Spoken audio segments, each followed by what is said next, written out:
Hey guys, welcome to the Airy Side Podcast with your hosts, Sophia, Elena, and D. We appreciate you guys listening, and I hope you're ready to get on the airy side.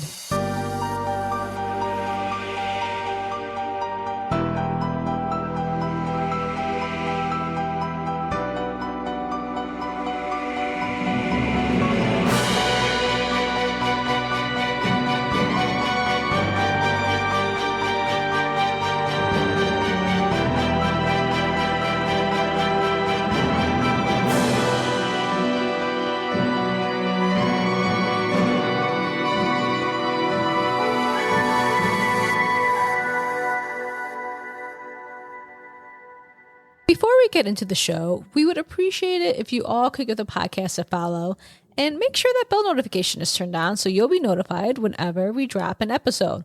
If you enjoyed the show, we would love to have you leave us a review, and if there's a case suggestion or any feedback you'd like to share, feel free to send us a message in the text box below.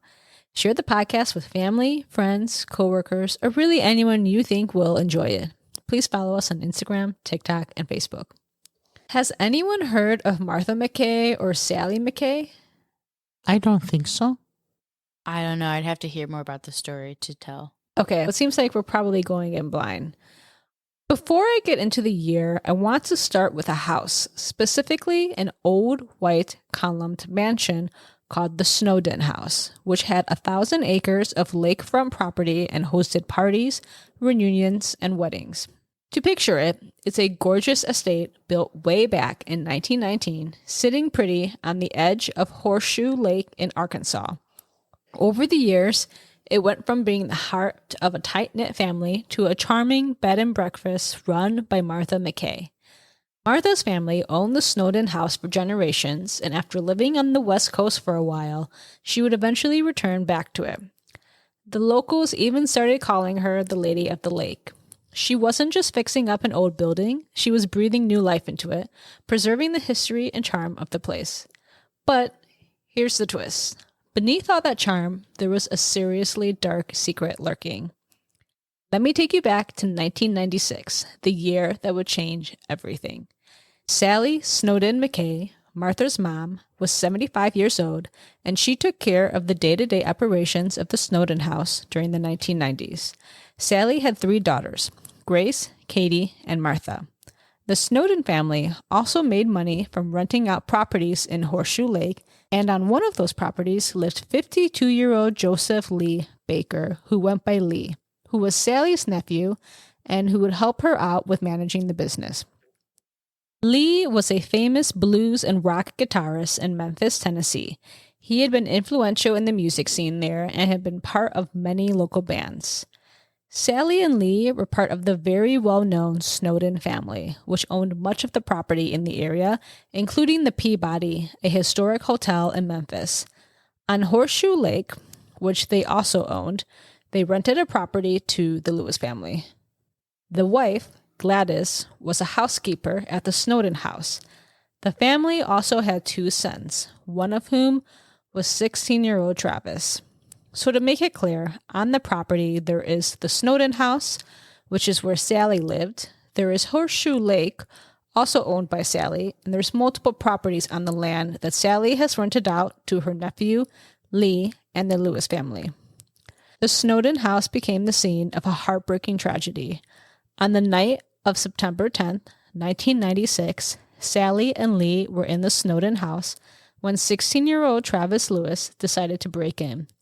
Reports differ on whether Sally and Lee were sleeping or not, but they were in the house when Travis broke in, which is probably not the smartest thing for Travis to do. Now, while Travis's intentions were to burglarize the home, instead of a simple burglary, things escalated. Sally Lee was sleeping in the same room? No, I don't think that at all. Same house? I don't think he was sleeping there necessarily. In news sources, it doesn't say whether they were sleeping or resting. They were just there. But Same house? Yes, but Lee lived in a property that was not the house. He lived in another property. When this happened, they were in the same house? They were in the same house. But don't forget, that was her nephew. He helped her manage the business. Okay, but they weren't sleeping together or they were in the same room or anything like that? No, there's no mention of that at all. And we don't even know if they were sleeping. They could have just been watching TV or whatever, doing something else. Oh, okay. The thing is, they were just in the house there. The Snowden House, the big one. Yes, the Snowden House. Sally and Lee, who presumably were caught off guard by Travis, decided to confront him. Travis, in a moment of panic or sheer recklessness, ends up shooting both of them, brutally murdering them. And if that wasn't enough, Travis goes on to set the house on fire, almost like he wanted to erase any trace of what he'd done. So what started as a simple break-in has now spiraled into a nightmare. And later, it was determined that Lee's house had been broken into as well. The next morning, called in because of reports of a fire at the Snowden House, investigators found more than just smoldering ruins. There were scattered belongings, a dropped glove with Travis's fingerprints, and even a bit of his DNA on a broken piece of furniture. All these clues quickly led the police straight to Travis. Witnesses remembered seeing a kid running off in the dark, and a nearby security camera, even though grainy, helped confirm his identity. Travis and his brother had been friends with Lee's sons, and the families had known each other. Travis told the police he had nothing to do with the crime, but they later realized that he was suspended from school on the day of the murders. He was asked to take a polygraph test. While he passed initially, he was asked to take another one, which he failed. In no time, the authorities tracked him down, and he was arrested at a local hangout spot just a few blocks away. It all happened so fast that the community was left in shock, grappling with the brutal reality of that night. I have a question. Why was Travis suspended from school? According to reports, he was involved in a fight at school and had been sent home. Okay. So he burned the house down, but there was still DNA evidence left behind. Is it because the house was probably really big? So yes, even though he burned it down, the structure was still there, so it wasn't like it was completely flattened and brought to the ground. So I'm assuming they were still able to gather some evidence from it. Okay. Did he use an accelerator? I don't know. They never mentioned an accelerator. Maybe that's why there was DNA or fingerprints, because it probably didn't burn completely through. Yeah. Upon interrogation, Travis confessed that he had decided to break into Lee Baker's house, but also implicated another friend of his and said that it was the both of them who committed the burglary. Travis stated that it was his friend who killed Sally and Lee, but police found no evidence tying his friend to the crime. Sally's car was found to have been crashed not too far from her house, and Travis's fingerprints were found on the passenger side of the car. Furthermore, his DNA was a match to the hair that was found inside the car. He killed them and then he went and stole the car and drove it away? That is but correct. They didn't find fingerprints on the driver's side, just the passenger side? Yeah, I'm confused about that too. Yes, I don't know why that is, but they did find his DNA in the car and fingerprints. Okay. Interesting. Now here's where it gets even crazier. After the murders, Travis was quickly caught, charged as an adult with 2 counts of capital murder and 1 count of burglary, and he eventually pleaded guilty to the crimes, which spared him from having to face the death penalty, which capital murder carries. You said Travis is 16 at this point? He was 16 when he committed the crimes and 17 when he went to prison. So they decided that it'd be best to charge him as an adult. Yes. And not adolescent. Yes. And if I remember correctly, his mother worked for Sally? Yep, she was a housekeeper. Okay, that's what I thought. And also Travis lived on the property too. So because Travis pleaded guilty, Travis was handed a sentence of 28 and a half years in prison. But this did not close the chapter on this tragedy, because life, as it turns out, isn't that simple. After the tragic events that unfolded in 1996, Martha McKay, Sally's daughter, took it upon herself to restore the Snowden House. She invested time and resources into bringing the once grand mansion back to life. The fire had caused quite a bit of damage, and while the structure itself wasn't entirely destroyed, much of the interior had been ravaged by the flames. Despite this, Martha worked tirelessly to rebuild, not only repairing the physical parts of the house, but also attempting to reestablish it as a place of positivity, turning it into a bed and breakfast with the goal of rejuvenating its spirit and legacy. However, Even as she rebuilt the home, the dark shadow of the past seemed to linger, creating an eerie sense of history and haunting. When Martha initially lost her mother and cousin, she was obviously devastated, as was the community too. But let's fast forward a couple of decades to when Travis Lewis gets paroled, around 2018. And here's the kicker. Instead of burning bridges or seeking vengeance, Martha, despite all the pain and loss she had suffered, decided to forgive him. Yes, you heard that right. Martha reached out to Travis while he was still behind bars. She truly believed that people can change and that redemption is possible, no matter how deep the scars of the past might be. You see, Martha was a Buddhist, so she believed in forgiveness. So when Travis got out, Martha not only welcomed him back into her life, but even offered him a job at the Snowden House and a place to stay, right back where this all started. Wait, so she hired him back after all that? Oh, yeah. Is there any information that Travis has some mental issues or that he's in crime a lot or anything of that? Or was he an ideal prisoner? When it comes to Travis's behavior in prison, it seems like he reflected on his actions, but it's not really clear that he had a complete transformation. Some sources implied that he underwent counseling and worked on personal rehabilitation, while others suggested that he mostly kept to himself. He reportedly expressed remorse for his deeds, which may have contributed to his sentence being reduced and eventually him being given parole.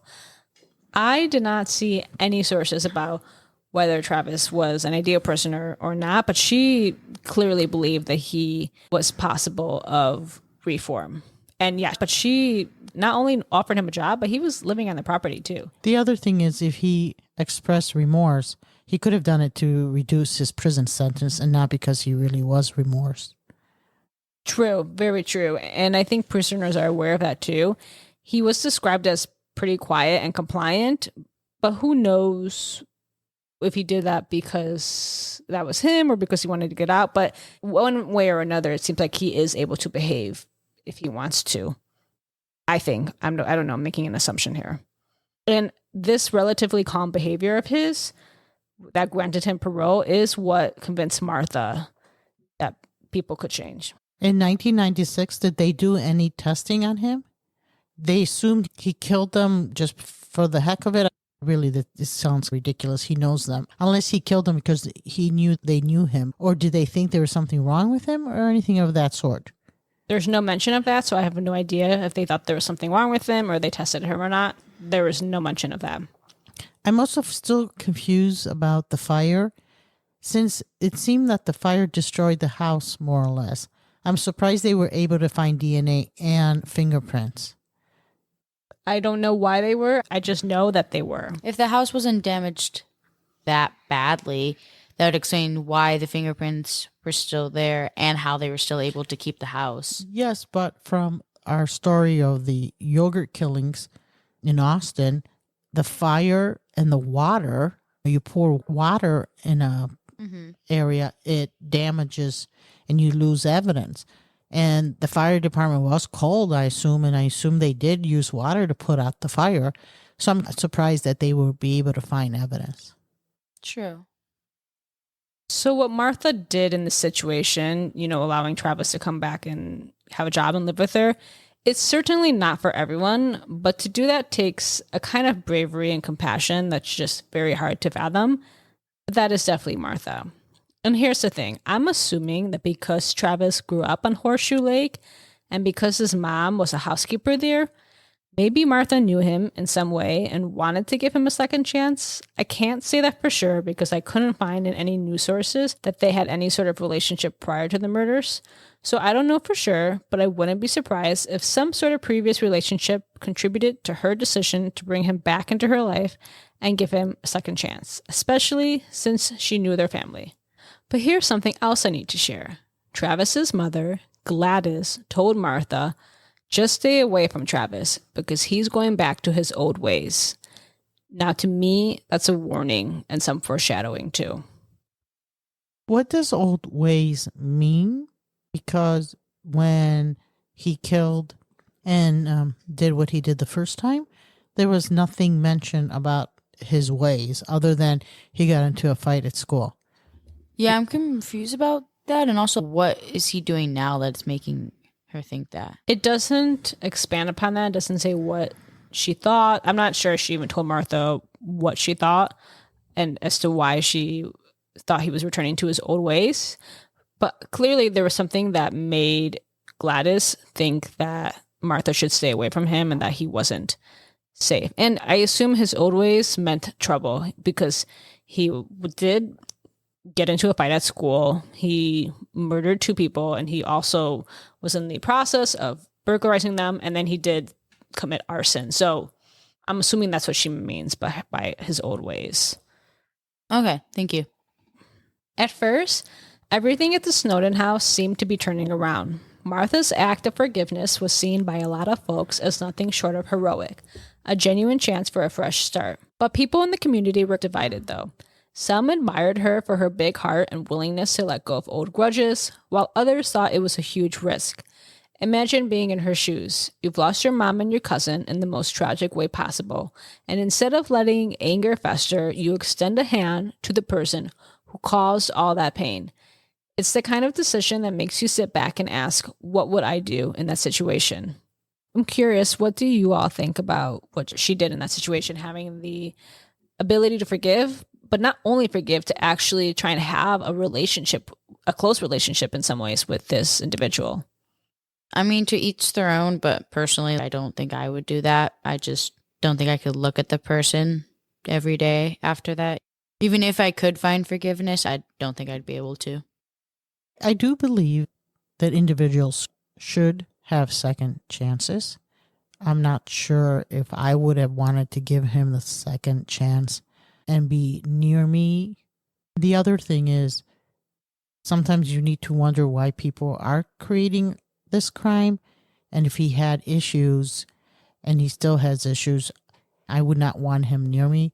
And because of the situation, I would say he would probably still need to get some assistance and help. So I wouldn't say no as far as him getting a second chance, but I think it'd be better if he was in a halfway house where they would monitor him as he's out in the real world and not near me. The way I see it, I would have felt pain with this individual, and I would say I would be reliving it. So I would say give him a second chance, but not near me. Yeah, I would agree with that one too. That's a good way to put it. I think if I had to see that person every single day, it would be hard to continue to forgive them. And I think there could definitely be some resentment. And also, I believe in second chances for certain people. There are some crimes and situations that are way too heinous. He was underage at that time too, so she could have thought or made the argument that maybe his brain wasn't developed. At the same time, along the same lines of what you said, Mom, while I would want him to have a second chance, I don't think I would feel comfortable or trust him enough to have that second chance be with me. For a while, it almost seemed like Martha's gamble was paying off. The Snowden house buzzed with new energy, and there was a sense that maybe, just maybe, old wounds could heal. But, and you know how life loves its twists, the past has a nasty way of catching up with you. Then came March 25th, 2020, right at the beginning of COVID actually, which doesn't really matter in the story, but is more of an interesting fact. At this point, Martha is 63 and Travis is 39. Late that night, Martha McKay was found murdered in her own home. It was brutal. She had been stabbed and bludgeoned. Upon arriving at the home, deputies found the back door open. Is this the bed and breakfast? Yes, it's the bed and breakfast, which is the Snowden house. The only person they found dead was Martha. Martha, correct. They did not find dead any guests of the B&B, or was it because it was COVID, no one was there? That's a good question. I don't know. They don't mention there being any guests there, so perhaps there weren't any. Okay. Inside, they found a man, later identified as Travis, who jumped out of an upstairs window, ran to his vehicle, and drove across the property. When the vehicle got stuck in the yard, Travis jumped from the car and ran into the lake. He was seen going under the water and never came back up. Using sonar equipment, members of the Crittenden County Search and Rescue Team were able to locate and recover Travis's body. When they conducted an autopsy on Travis's body, they found cocaine, meth, and marijuana in his system. When police discovered Martha's body at the top of the stairs, they also found a cloth bag on top of a nearby chair containing several valuables and a bloody kitchen knife. Travis was intending to steal these valuables. However, it was not determined whether his intentions were to burglarize Martha's home and she was killed in the process, or if his intention was to murder Martha, then opted to steal the items. Whatever his motive, he had found a benefactor in Martha. Wow, that's surprising, but at the same time not, because he did end up going back to his old ways. Was he taking drugs during the first crime? I have no idea. Because now he's on drugs, which of course does not help him making the right decisions. I think the way he reacts shows that he was not okay. You don't jump out of a window, go to a car, drive on a property where it's probably grass and who knows what else, and then get stuck, and then jump in a lake, especially if you don't know how to swim, which it sounds like he didn't. That, or he was just too high to function and to swim, and he accidentally drowned. That's true. And he was just like not in his right mind, so he just ran into the lake. Or he just doesn't make very smart decisions, which is probably a sign of something. But think about it. This is the second time he's committed a crime in a way where he is caught really red-handed in some ways. I wonder if it was really his intention sober to do that, or if he had gotten high and he just thought that, oh, he'll just steal some things, and then it happened again the same way. And I'm wondering if he was high that first time too, and he wasn't in the right mind because of the drugs, and he, instead of just running away or whatever, he killed them, and it did the same now. The steps he took after the crime definitely shows there's some illogical thought process. 100%. I don't think jumping from a window, getting into a car and all that, especially if he's high, that makes sense that his thought process was affected by the drugs. In some ways, I think he's pretty impulsive. Definitely. I think based off his actions and then his willingness to do all those drugs at once shows that he doesn't think his actions through. Definitely not when he's high as well. It also makes me wonder, because this happened the exact same time twice. Was he there to burglarize and again made the mistake and did not know there were people in the house, or did he go with the intention to do both? It appears to be that maybe both times he was trying to rob the place for drugs, if he needed money for drugs. Ooh, could be. I would agree. And it doesn't seem like, at least the first time, or even the second time, that his intentions were to harm a person. It seems like he went in to rob, and because he wasn't in his right mind, just made the worst decision possible and killed him. And he had a good job, so he could have kept using that to fund drugs, perhaps, but maybe it wasn't enough to cover his needs and drugs. How long did he work there before he decided to do this? I want to say 2 years, because he was released in 2018, I think, and then he killed Martha in 2020. Because it seems like if he really wanted to kill her for whatever reason, maybe in some weird way revenge, although to me that doesn't make sense, he had plenty of time to do it. So that's why I'm wondering if this murder was more drug related and there's some other underlying mental illness issues here. I'm wondering if there isn't some mental issues also involved here. And if he was clean in jail, then it would have been easier for him to keep clean when he came out, I would think. But it looks like he went back to his old ways. Prisoners can still find drugs in jail, so he may not have been clean in jail. Even if they are clean, the second they get out, they can always start up again. And I know, like, adjusting from being in the prison back into society can be very stressful and very difficult. I will say Like I think with most people who murder or commit crimes, I think there's something wrong with him because it doesn't benefit him or anyone who commits a murder to actually do it. I actually think you're harming yourself by doing that. So I do think there's something wrong with him for committing these crimes. I also think by having his mother work on the property and then committing a crime really is an embarrassing situation for his family. And if he really cared, he would have some remorse and felt bad that he did this, and it also embarrassed the family. But I don't think that was the way he thought because he did it again. So I think there's some mental illness involved here. I may be wrong. I think you're right. I don't think he thinks like that. And I wouldn't have necessarily expected him to think like that at 16, 17, but as he grew up in prison to eventually come to terms with that. But his mother, Gladys, she even told Martha, hey, watch out. So she seemed to accept and understand who her son was and to not be in denial of that. So that's interesting.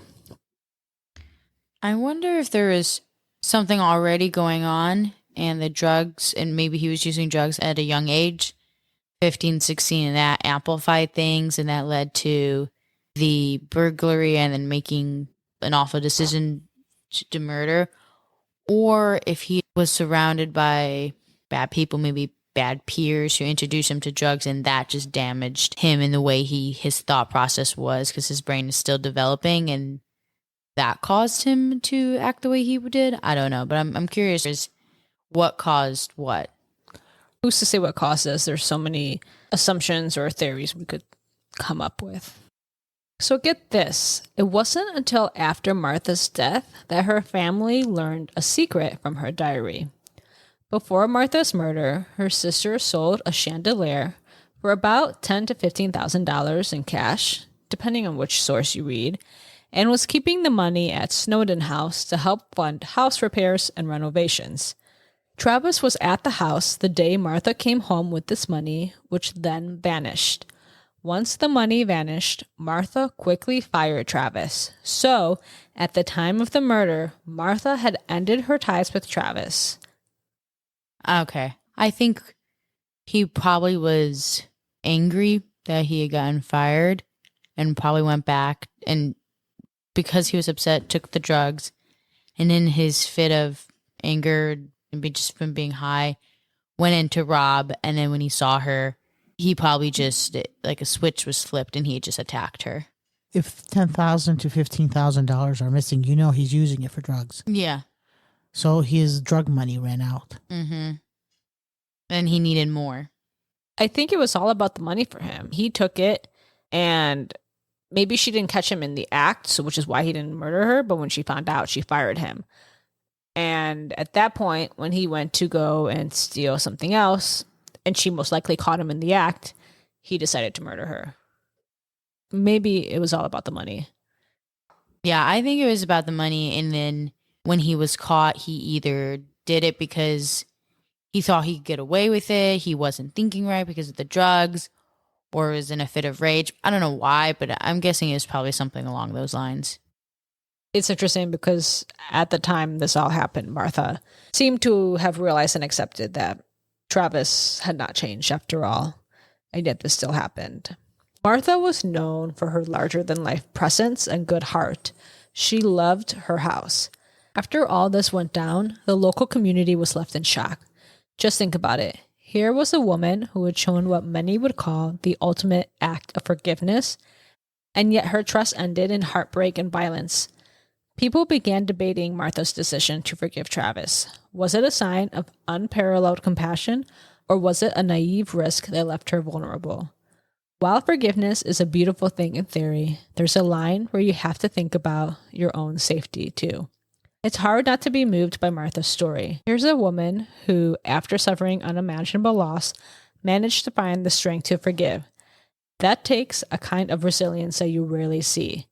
Yet, at the same time, her decision highlights the painful reality that sometimes our best intentions can lead to unforeseen consequences. Imagine being her, holding on to hope that people can truly change, only to face a nightmare that upends everything you believed in. I can't blame Martha for wanting to have compassion and forgiveness. She was a beautiful soul for that, and maybe she hoped to have some relief by forgiving him as well.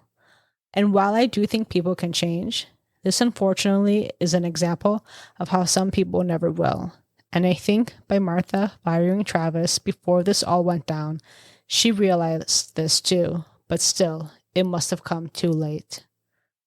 That's the risk you take when you do what Martha did. And I think we all take that in our own lives in different ways. When someone hurts us or breaks our trust, which every single one of us experiences, and you experience in every single kind of relationship, even healthy relationships, you have to decide, okay, can I trust this person again? And how are we going to work to restore the relationship and the trust and all of that? Yeah, I think she did what she had to do in order for her to move on. It was just unfortunate that involved working and trusting with someone who did not deserve that trust and did not earn it and misused it and betrayed her, unfortunately. True, because I think there are a good amount of criminals and perhaps even people who've murdered people, especially if they were younger and they just were not thinking correctly, who could be able to be rehabilitated back into society and who would be so grateful to have the opportunity that Martha provided. I think there are so many people who would wish that they would have had a Martha in the situation that Travis did, and he just took it for granted. Agreed. I assume for him to get suspended to get into a fight, that this may have not been the first time he got into a fight at school. I'm not sure, but I would not be surprised if it was not the first time. Is there any mention of him taking drugs when he was younger? Some friends and family members have stated that Travis experimented with drugs in his youth, so that may have contributed to some of his behavioral problems. So it's possible. And if he was using drugs, like some of his family members and friends have stated, it's not really gone into too deeply and it's not very emphasized. It's not like Travis has been on these drugs and we're so devastated and he wasn't like always like this. People do not dwell on it in this instance. I don't know what effect this has, but it's definitely not talked about or dwelled on. It was 1996, if I'm not mistaken, which I think at that point they probably think the drugs just made him make a bad decision. They may not have said, why is he taking the drugs? If there's an underlying issue of mental illness or behavior issues or something causing it, I think they just said, oh, he was a bad apple or something of that sort, instead of really looking at the problem. Well said, Mom. I want to thank you for listening to us this week. We love our listeners, and because of you, we do this podcast. Your help and engagement really helps the podcast grow. If you enjoyed this episode, please text a friend and family member to listen to our podcast. Until next time, make sure you stay on the airy side. Bye, guys. Bye, and be safe.